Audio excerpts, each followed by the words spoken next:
सरयू तट से हमारे इस खास कार्यक्रम देश की बहस में आपका एक बार फिर स्वागत है। आज एक ऐतिहासिक दिन है और हम आपको इतिहास पुरुषों से मिलाने जा रहे हैं। एक ऐसे ही शख्स हमारे साथ है, महान संत हमारे साथ हैं, आचार्य स्वामी श्री धर्मेंद्र जी महाराज इस वक्त मेरे साथ हैं। अयोध्या आंदोलन के शिखर पुरुष रहे हैं। ऐसे ही लोगों से आज हम मिलवाएंगे। थोड़ी देर में मेरे साथ स्वामी अवधेशानंद जी महाराज जुड़ेंगे, जो कि आचार्य महामंडलेश्वर हैं जूना अखाड़ा के। उनसे भी बात करेंगे, लेकिन सबसे पहले आचार्य जी, मैं आपसे जानना चाहता हूं, क्या स्मृति में आता है जब आज आपने शिला पूजन होते हुए अपनी आंखों से देखा?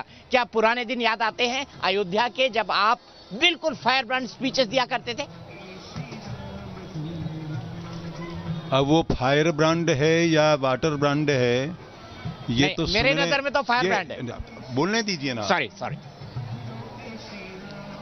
अब आपकी नजर में फायर ब्रांड है, अब मेरी नजर में वो वाटर ब्रांड है। मैं आग बुझाने की कोशिश करता हूं। आग जो लगा रखी ओवैसियों ने या ममता जैसी औरतों ने या बहन कुमारी मायावती जी ने या मुलायम सिंह ने, इन्होंने जो आग लगाई है, मुलायम सिंह, कोई सिंह मुलायम नहीं होता, और जो मुलायम होता है वो सिंह नहीं होता।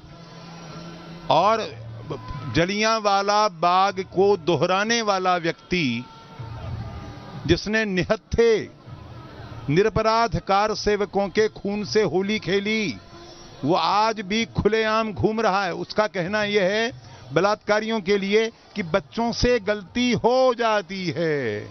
ये डायलॉग हैं। अपनी मां बहन बेटी के साथ अगर इस प्रकार से कोई व्यवहार करे तो किसी शर्म वाले व्यक्ति के मुंह से ये डायलॉग निकलेगा कि बच्चों से गलती हो जाती है। तो इस प्रकार के लोग जिन्होंने जलियांवाला बाग की यहां पुनरावृत्ति की थी, अयोध्या की पवित्र भूमि को खून से रंग दिया था, मेरे शिष्य परिवार के दो सपूत सहोदर भाई राम कुमार कोठारी और शरद कुमार कोठारी, उनकी बहन पूर्णिमा आज मेरे साथ यहां आई थी। तो उनका क्या अपराध था? इस प्रकार के सैकड़ों कार सेवकों को, और फिर ऊपर से गर्वोक्ति ये कि सांप्रदायिक सौहार्द की रक्षा के लिए मैं ऐसे और लोगों को मरवा सकता था, 30 नहीं 300 को मरवा सकता था।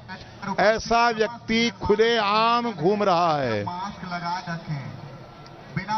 तो किसी व्यक्ति के मुख्यमंत्री होने से या विशिष्ट व्यक्ति होने से उसको कुछ भी बकबक करने का अधिकार नहीं मिलता, बल्कि जो जितने ऊंचे पद पर होता है उसकी जिम्मेदारी उतनी ही बड़ी है।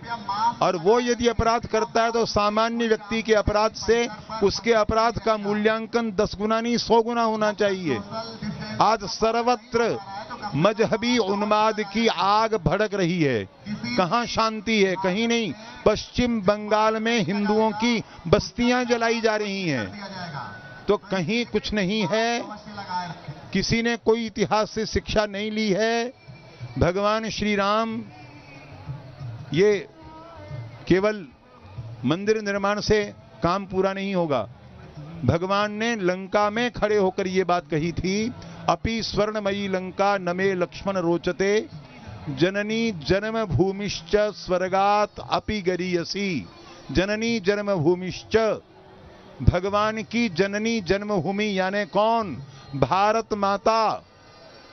भारत माता हमारे लिए सर्वोपरि है। संसार में हम ही हैं जो अपने सब कॉन्टिनेंट को या कॉन्टिनेंट को जमीन का टुकड़ा नहीं मानते, भौगोलिक इकाई नहीं मानते, माता कहते हैं, माता मानते हैं। वेद कहते हैं माता भूमि ही पुत्रो हम पृथिव्याम, हम पृथ्वी माता के बेटे हैं। और उन भगवान राम को जन्म देने वाली, अब भगवान राम तो फिर भी कौशल्या माता के गर्भ से प्रकट हुए थे, लेकिन हमारी मां जो सीता हैं वो तो धरती के गर्भ से उत्पन्न हुई थी।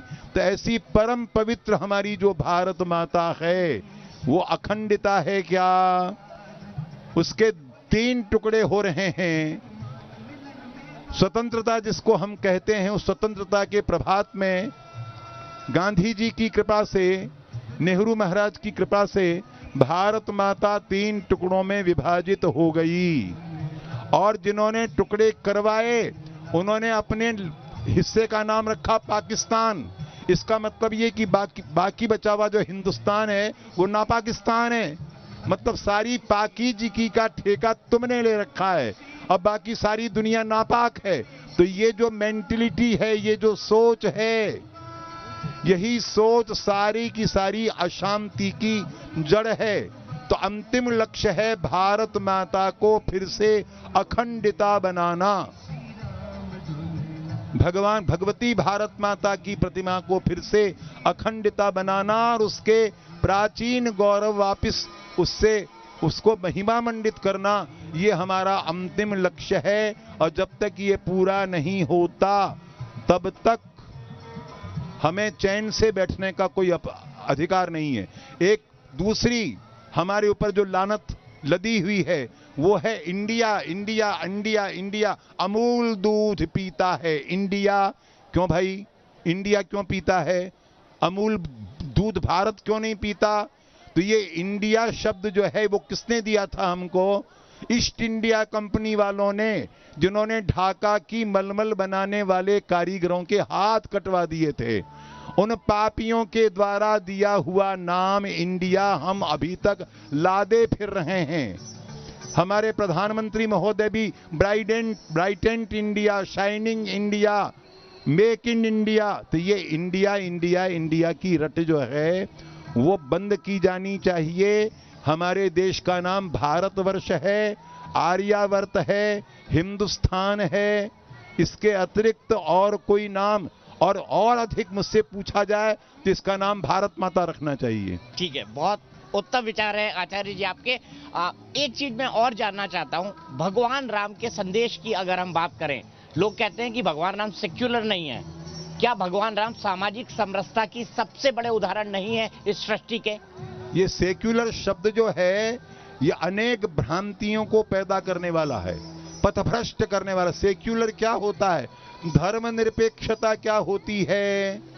धर्मनिरपेक्षता प्रत्येक प्राणी और प्रत्येक पदार्थ का अपना धर्म होता है। मस्तिष्क का धर्म है।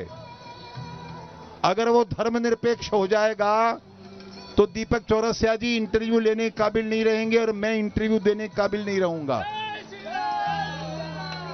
जीभ का धर्म है। अगर ये जीभ धर्मनिरपेक्ष हो जाएगी तो ना हमको रसगुल्ले का और समोसे का फर्क मालूम नहीं पड़ेगा। हर आंखों का धर्म है। आंखें अगर धर्मनिरपेक्ष हो जाएं तो क्या दशा होगी? ये संपूर्ण संसार जो अनंत कोटि ब्रह्मांड जो चल रहे हैं, वो चल रहा है, वो इसलिए चल रहा है, जमीन चल रही, आसमान चल रहा है, ये किसके सहारे जहां चल रहा है?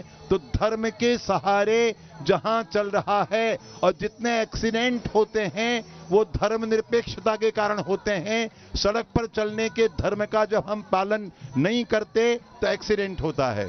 इसलिए अगर संसार को एक्सीडेंट मुक्त बनाना हो, दुर्घटना मुक्त बनाना हो, तो हमें धर्म को धारण, अच्छा मजहब कबूल किया जाता है, रिलीजन एक्सेप्ट किया जाता है, धर्म कबूल नहीं किया जाता, एक्सेप्ट नहीं किया जाता। धर्म को धारण करना होता है। मन से धर्म को धारण कीजिए। धर्मो रक्षति रक्षित। तुम धर्म की रक्षा, धर्म एव हतो हंति, तुम धर्म की हत्या करोगे तो विनाश हो जाएगा। और धर्मो रक्षति, तुम धर्म की रक्षा करोगे तो धर्म तुम्हारी रक्षा करेगा। बिल्कुल ठीक आचार्य जी, बिल्कुल ठीक आचार्य जी। आपने समझाया कि वाकई धर्मनिरपेक्षता का मतलब क्या है। अगर आप अपने धर्म से ही निरपेक्ष हो जाएंगे तो शायद आप एक साकार जीव बचेंगे भी नहीं, क्योंकि आपके शरीर में जितने फंक्शंस हैं उनका भी अपना एक धर्म है। सीधे चलता हूँ आचार्य महामंडलेश्वर अवधेशानंद जी महाराज के पास। अवधेशानंद जी, आज आपसे मिला था, आपके चेहरे पर एक ओज हमेशा देखता हूँ, एक प्रसन्नता हमेशा देखता हूँ। राम मंदिर का भूमि पूजन, इसमें खास मेहमान होना, क्या अनुभव था आज आपका? क्या मन के अंदर स्मृति आ रही थी?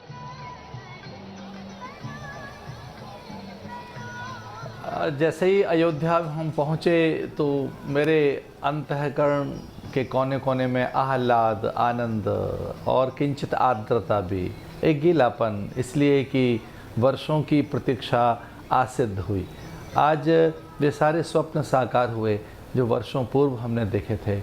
अनेक आंदोलन, संघर्ष, साधन, नियम, व्रत, उपवास, अनेक यात्राएं और आंदोलनों की बड़ी वैविध्य था। उसमें हम सभी थे, कुछ महापुरुष नहीं रहे, तो मैं बड़ा रोमांचित था आज। उसमें हम देख रहे थे कि ब्रह्मलीन स्वामी अवैधनाथ जी महाराज नहीं दिख रहे थे मुझे, ब्रह्मलीन पूज्य स्वामी देवराहा बाबा और मुझे अपने गुरुदेव भी वहाँ नहीं दिखाई दे रहे थे। ऐसे संत प्रबुद्ध ब्रह्मचारी जी महाराज और अनेक महापुरुष जो उस आंदोलन में साथ थे और उसके पुरोधा महंत परमहंस दास जी महाराज, रामचंद्र परमहंस दास जी महाराज। तो मैं अगर इस आंदोलन को देखूं तो 7 अक्टूबर 1984 को हम लोग अयोध्या पहुंचे थे और तब व्रत लिया था कि रामलला के स्थान पर भव्य मंदिर बने। उसके लिए अनेक अड़चनें आईं, जैसा कि पूज्य आचार्य धर्मेंद्र जी महाराज बता रहे थे। गोलियां चलीं, बाधाएं आईं, उस संघर्ष को राजनीतिक कहा गया अथवा उसे नाना प्रकार के नाम दिए गए। कुछ ऐसा भी कहा गया कि ये सब उन्मादियों का काम है, ये जो कुछ किया जा रहा है धर्मोन्माद हो रहा है, देश की शांति भंग होगी। उन्होंने बहुत अच्छी बात कही भी धर्मनिरपेक्षता की। मैं एक और बात कहना चाहता हूँ, हमारे संविधान में भी कहीं धर्मनिरपेक्ष शब्द नहीं है, सेकुलर शब्द गढ़ा गया है। ये बहुत प्रकार की भ्रांतियाँ और नाना प्रकार के संशय पैदा करता है। हमारा संविधान भी तो धर्मनिरपेक्ष नहीं है, वो पंथ निरपेक्ष है। तो ये जो बहुत कुछ गढ़ा जाता है, कहा जाता है, उसके पीछे भी नाना प्रकार की हित सिद्धि रहती हैं बहुत से लोगों की। पर चूँकि आपने मुझसे प्रश्न किया है कि मेरी मनोदशा क्या थी, आज मेरा अंतःकरण वहाँ किस प्रकार की अनुभूतियों से घिरा हुआ था, तो मैं कह सकता हूँ कि राम हमारी भारतीय संस्कृति के और सनातन इस कालजयी मृत्युंजयी संस्कृति के वे एक प्रतिमान हैं। समूची श्रेष्ठता, पवित्रता, उच्चताएं उनके सामने गौण हो जाती हैं। वे मर्यादा पुरुषोत्तम हैं। उनके सामने वो मुझसे पूछे कोई कि राम मंदिर के शिलान्यास के समय क्या अनुभव हो रहा था, तो हम देख रहे थे कि राम जो शील, सौंदर्य, माधुर्य, राम जो मर्यादा पुरुषोत्तम हैं। अब उनके भव्य मंदिर का निर्माण आज आरंभ हो गया है। देश में एक आध्यात्मिक अंगड़ाई आज दिखाई दी, एक ऐतिहासिक। ठीक है आचार्य जी, माफ कीजिएगा महामंडलेश्वर जी, वक्त की मर्यादा होती है, टेलीविजन पे आपसे लंबी बात करने का मूड है, लेकिन एक दिन फिर होगा जब हम लंबी बात करेंगे। फिलहाल सरयू तट से इतना ही। आइए आपको दो बड़े चेहरों से और मिलवाता हूं। अयोध्या में आज रामलला के भव्य मंदिर का भूमि पूजन हो गया है और भव्य मंदिर अब से कुछ ही सालों में बनकर खड़ा हो जाएगा। यह आज ऐतिहासिक दिन है और इस इतिहास की साक्षी बनी है राम मंदिर आंदोलन की सबसे बड़ी नेत्री रही साध्वी ऋतंभरा जी, जिनको प्यार से लोग दीदी माँ कहते हैं। साध्वी जी, ऋतंभरा जी, आप मेरे साथ जुड़ी हैं। मैंने आपके चेहरे पर टेलीविजन पर खुशी और उल्लास देखा। आज कैसा लग रहा है, कैसा महसूस हो रहा है आपको जब आपने देखा कि हाँ आज भूमि पूजन पूरा हो गया? दीपक जी, 500 साल का लंबा संघर्ष रहा और बहुत बलिदान हुए, बड़े संघर्ष हुए और आज जिस ऐतिहासिक मोड़ पर हम खड़े हैं, ये बहुत ही युगों के बाद हिंदू जाति को देखने को मिला है, इसलिए इसका आनंद तो अनिर्वचनीय है। साध्वी जी, मैं आपसे ये जानना चाहूंगा, महात्मा गांधी ने भी हे राम कहा, उनकी समाधि पर लिखा हुआ है। साथ ही साथ हम अगर बात करें तो चाहे कोई भी राजा हो या कोई प्रधानमंत्री हो, वो इस देश के अंदर राम राज्य की बात करता है, चाहे वो कांग्रेस का हो चाहे किसी भी पार्टी का हो, कि देश में राम राज्य होना चाहिए। महात्मा गांधी भी परिकल्पना यही किया करते थे कि देश राम राज्य की तरह इसका शासन किया जाए। राम राज्य क्यों, आज थोड़ा दर्शकों को समझाइए। इससे बड़ी मशाल कहीं नहीं मिलती। अपने पिता की इच्छा के लिए जिन्होंने एक क्षण नहीं लगाया, अयोध्या में राज तिलक की तैयारी हो रही थी और वनवास का आदेश हो गया और उनकी स्थिति ऐसी थी जैसे कोई छोटा हाथी जंजीरों से बांधा गया हो और फिर उसे जंजीरों से मुक्त कर दिया जाए। कितना अद्भुत आदर्श हमारे सामने है। वस्तु, पदार्थ, सत्ता, सुख, सुविधा, ये जीवन के लक्ष्य नहीं होते, वो धर्म राज्य से बाहर आए। एक सवाल उन लोगों के लिए जो इसका राजनीतिक विरोध कर रहे हैं। कुछ का कहना है कि प्रधानमंत्री को एक धर्म के कार्यक्रम में नहीं जाना चाहिए, ये असदुद्दीन ओवैसी ने आपत्ति की। आपको क्या लगता है, प्रधानमंत्री जी आए और पूरे देश में ज्यादातर लोगों को लग रहा था उनको आना चाहिए, ओवैसी की इस आपत्ति पर आप क्या बोलेंगे? और वो अभी भी कह रहे हैं कि वहां तो बाबरी मस्जिद है। अब वो ये ना बोलते दीपक जी तो आप फिर उनका नाम ही क्यों लेते? मुझे अपना स्वाद खराब नहीं करना उनका नाम लेके। लेकिन एक बात मैं निवेदन करना चाहती हूँ, जिनके दिलों की धरती बंजर होती है ना दीपक जी, वहाँ कांटेदार झाड़ियाँ ही उगती हैं, वहाँ मरुद्यान पैदा नहीं होते। और जहाँ तक देश के प्रधानमंत्री जी की बात है, वो सारे भारत की जनता का प्रतिनिधित्व कर रहे हैं। सारा भारत आज अयोध्या आना चाहता था, पर कोरोना काल था इसलिए संभव नहीं था। और मैं समझती हूँ देश के प्रधानमंत्री जी ने अपने भाग्य का उदय किया है अयोध्या नगरी आके भूमि पूजन करके। दीपक जी, जयराम जी की करता हूँ, भगवान राम की शान में 2 लाइन गुनगुना दीजिए आप, या कोई एक ऐसी बात बोल दीजिए जिसको सुन के आज दिल प्रसन्न हो जाए दर्शकों का। राम जी करा रहे हैं, राम जी का काम है, राम जी के काम में काहे का विराम है। जिंदा रहे तो जग जीवन ललाम है, मर भी गए तो रहने को स्वर्ग धाम है। हमको तो काम बस राम जी के काम से, राम जी का मंदिर बनेगा धूमधाम से। जय श्री राम। दीपक जी आपकी भी जय हो, आप बड़े प्यारे हो, जय हो आपकी। बहुत बहुत शुक्रिया, बहुत बहुत शुक्रिया साध्वी जी। मिलूंगा आपसे, आपको प्रणाम करूंगा। लेकिन आज का दिन एक ऐतिहासिक दिन है और हम सब इसके लिए साक्षी बने, इसलिए हम सब अपने आप को धन्य मानते हैं। बहुत बहुत शुक्रिया आपका। राम जन्मभूमि के लिए हुए आंदोलन का एक सबसे बड़ा चेहरा रही हैं पूर्व केंद्रीय मंत्री, पूर्व मुख्यमंत्री और भारतीय जनता पार्टी की फायरब्रांड नेता उमा भारती जी, जो इस वक्त हमारे साथ हैं और जो आज भूमि पूजन हुआ है उस कार्यक्रम में शामिल हुई है। क्या अनुभव था, क्या फीलिंग थी? मैं रामलला को पहली बार मैंने ताले के अंदर देखा था जब मैं 8 साल की थी, यहाँ प्रवचन करने आई थी और रामचंद्र दास परमहंस जी ने मुझे बुलाया था। तभी से मेरे मन को ये लगा था कि हिंदुओं के साथ बहुत बड़ा अन्याय है। फिर उतनी समझ तो थी नहीं ना, 8 साल के बच्चे को जितनी समझ होती उतनी थी। फिर उसके बाद में मैं आई हूँ यहाँ पर सितंबर 89 में, और उसके पहले ताला खुलने का जब आंदोलन चला तब आई हूँ। तो मुझे हमेशा ये लगा कि ये मुसलमानों के लिए धार्मिक महत्व का स्थान नहीं है, लेकिन हिंदुओं के लिए है, क्योंकि बाबर ना इस देश का था, ना बाबर इस देश में मरा है, उसकी कब्र भी काबुल में है, तो उसकी कोई यादगार हमारे देश में क्यों? और ये बात इतनी अखरती थी, इतना बड़ा अन्याय मुझे लगता था कि इस अन्याय से इस देश को कब मुक्ति मिलेगी। और वीएचपी ने अभियान किया तो मैंने उसमें भागीदारी करी, और संयोग से मैं दोनों जगह रही, वीएचपी में भी रही, बीजेपी में भी रही, मंत्री भी बनी, केंद्रीय मंत्री भी बनी, लेकिन मैंने राम जन्मभूमि को नहीं छोड़ा।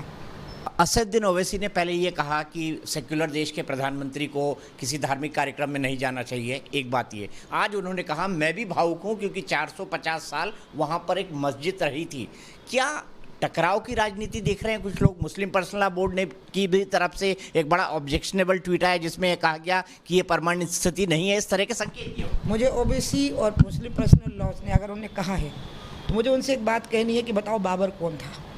बाबर इस देश का निवासी नहीं था, काबुल से आया था और उसकी कब्र भी यहाँ नहीं है, वो मरा है काबुल में और काबुल में उसकी कब्र है। जिस व्यक्ति की कब्र भी यहाँ नहीं है, जिसने यहाँ आकर के हमला बोला हमारे देश के ऊपर और अपनी एक यादगार यहाँ पर छोड़ी, उससे हिंदू और मुसलमान दोनों को नफरत होनी चाहिए। एक दूसरा, राम का नाम अनादिकाल से अनंत काल तक है। 2000 साल पहले राम के पूर्वज, राम सबके पूर्वज थे, ये भी ध्यान में रखना चाहिए। ये तो एक उस व्यक्ति की विजय की स्मारक थी जो व्यक्ति यहाँ मरा ही नहीं, जो यहाँ का था ही नहीं, जिसकी कब्र ही यहाँ नहीं बनी, उससे तुमको लगाव है। तो ऐसे लोगों को तो भारत में रहने नहीं चाहिए। और इस देश के मुसलमानों ने जिस तरह से एकात्म होकर के सुप्रीम कोर्ट का निर्णय सुना है, मैं तो ओबीसी को कहूँगी कि इसी देश के मुसलमानों से सबक सीखो तुम, वो तुमसे कम मुसलमान नहीं है, 5 वक्त के नमाजी मुसलमान हैं। इसलिए मैं ओबीसी को कहूँगी कि तुम काबुल के बाबर के भक्त मत बनो जिसकी कब्र काबुल में है, इस देश के मुसलमानों के भक्त बनो जिनने सुप्रीम कोर्ट का निर्णय इतने आदर के साथ सुना है। मेरी बड़ी इच्छा है कि मैं ज़रा ओबीसी के साथ बैठूं। ओबीसी देश में आग लगाना चाहते हैं, और इस देश में आग नहीं लग पाएगी, ये ओबीसी को ध्यान रखना पड़ेगा। अब नहीं लग पाएगी, अब इस देश में आग नहीं लग सकती। आप उनको आमने सामने बैठ के बहस की चुनौती दे रही हैं? हाँ, मैं बैठना चुनौती नहीं दे रही हूँ, भाई है मेरा, मैं क्या चुनौती दूंगी उसको। और दूसरी बात है कि उनका जो दम है वो मीडिया में ही है, नीचे उनको समर्थन भी नहीं। समर्थन होता तो अभी तक तो देश के मुसलमानों को उन्हें भड़का ही लिया होता। हिंदुस्तान के मुसलमान उनके साथ नहीं है, और हैदराबाद में हिंदू भी उनको वोट देते हैं, क्योंकि वो काम करते हैं उनके गलियों मोहल्लों में जा कर के। इसलिए मैं चाहूँगी ज़रूर कि हम कभी आमने सामने बैठे। मैं उन्हें समझाइश देना चाहती हूँ कि तुम मुसलमानों के लिए ज़रूर लड़ो, ये धार्मिक भावनाओं का चुग्गा दे करके उनका शोषण मत करो, एक्सप्लॉयटेशन मत करो।